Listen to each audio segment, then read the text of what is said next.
Institute for New Economic Thinking that was created in 2007. And the former head, Jim Basile, who is the head of basically the Canadian Chatham House at the time, the Canadian Institute for International Affairs, or the CIC. It's now been renamed the Canadian International Council. They do all these anyway. It's a liberal think tank, but it's essentially the Chatham House of Canada. The U.S. version is, by the way, I didn't mention this, but the U.S. version is what Hillary Clinton calls the mothership, the Council on Foreign Relations. The mothership. Yeah. But that was set up in 1921 they couldn't call it the American Institute for International Affairs because I guess it would sound a little bit too obviously part of the Rhodes operation. So they just called it CFR, but it was always staffed by Fabians and roundtablers. Like even today, Richard Haas, who's the president of the CFR, is himself a Rhodes Scholar, virulently. And so that was the British penetration in the US. But yeah, George Soros, his Institute on New Economic Thinking, it has scholarship programs, and it is designed also with his Open Society universities to do this pretty much same thing, to criticize the dysfunctional neoliberal order that everyone can agree did tons of damage. So it's very attractive to young people who see the damage done to the world, to the ecosystems, and to humanity over globalization's period, right, from the early 70s especially. So it's very attractive to young people who want to have a future. So it gets good kids into it, who are creative. And the idea is to give kids the space, young people who have talent, the space to just create new economic systems.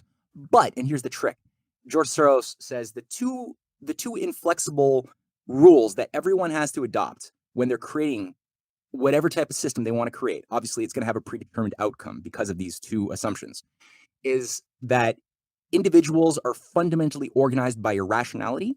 So chaos on the small, kind of like think of the Darwin random mutation mechanism on the small.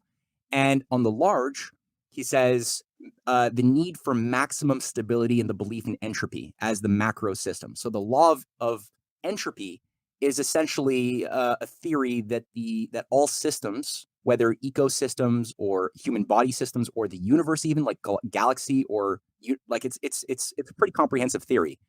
It's an assumption that they're all organized around thermodynamic equilibrium, that all systems that seem to change are all being changed in accordance with a state of no change. That ultimately, like a gas engine in your car, you put the engine in, you make the pistons run as you heat it up, right? And you're burning the fuel.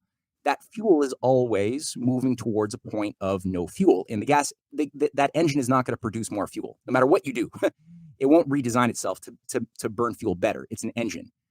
So what these guys said is that's the rule for everything that they extrapolated to the universe.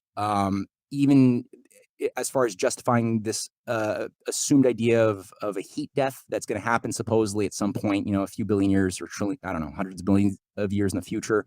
Human beings are all like that. Ecosystems are all like that. And if you believe that, and again, it's mathematics. It's not, the universe shows us, in fact, that it's doing the opposite. What we see is things moving from lower orders of potential to higher orders based on creative directionality. That's what evidence is showing us. That's how we went from like apparently single-celled amoebas to being like these complex creatures interacting over electricity, you and I, thousands of miles apart, talking to each other cognitively around ideas. So to say that was all a random function governed by no directionality and no perfectibility is insane. It's not scientific, but this is what he's saying. Everyone has to assume those two mechanisms: irrationalism by the individual players in the system, and the need for total stability and entropy in the whole. And that's where this is where the technocratic social engineers can create what they say is a science of management of diminishing returns, and deciding who gets what in this world that is perpetually getting smaller and smaller under a Green New Deal of windmills and solar panels and reduced food production.